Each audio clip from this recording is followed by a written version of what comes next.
C'est important de préciser que le système de gestion de l'offre demeure entièrement intact. The tariffs will be non-existent for our farmers. Our farmers were paying tremendous tariffs into Canada, and those tariffs are going to be totally eviscerated, down to zero.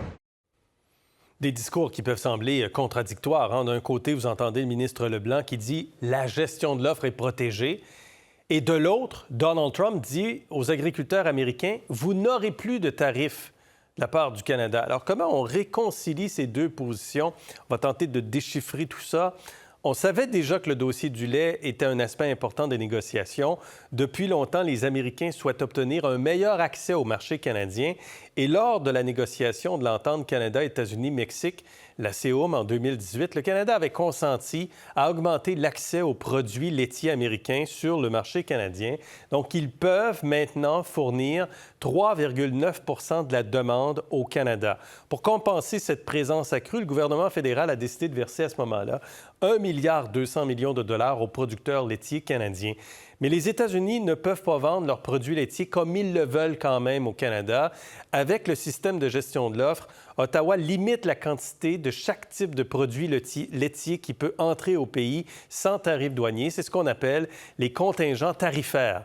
Par exemple, dans la prochaine année, 51 000 tonnes de lait provenant des États-Unis pourraient en principe être importées sans qu'il y ait de droits de douane.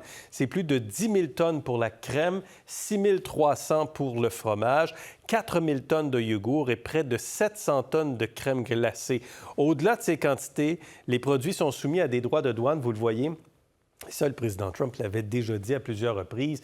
En disant que c'est épouvantable, 250 de tarifs. Oui, mais 250 de tarifs lorsqu'on a épuisé le quota, et on n'épuise pas, voyez-vous, les quotas du côté américain, mais ça va de 241 à 265 .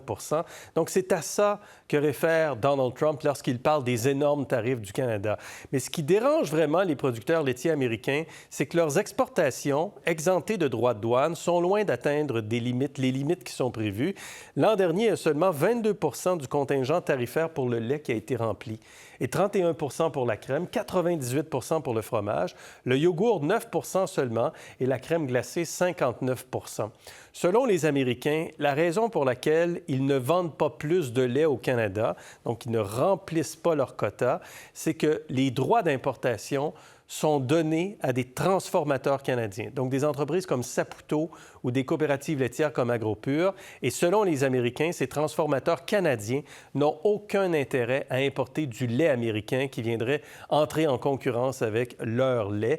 Ce que les producteurs laitiers au sud de la frontière demandent donc, c'est de pouvoir vendre leurs produits directement aux épiciers, aux détaillants, donc avoir un accès plus direct aux consommateurs. Ça laisserait en principe intact le système de la gestion de l'offre, mais les producteurs canadiens feraient face quand même à une compétition accrue, ce qui, évidemment, inquiète l'industrie. Pour nous, c'est un impact financier qui est supérieur si c'est directement au marché du détail versus dans des marchés de transformation secondaire, là, par exemple dans la boulangerie ou dans les pizzas congelées. Donc, pour les producteurs, c'est une perte supplémentaire. Mais encore là, le gouvernement ne nous a pas confirmé si c'est le type d'aménagement qu'ils ont fait.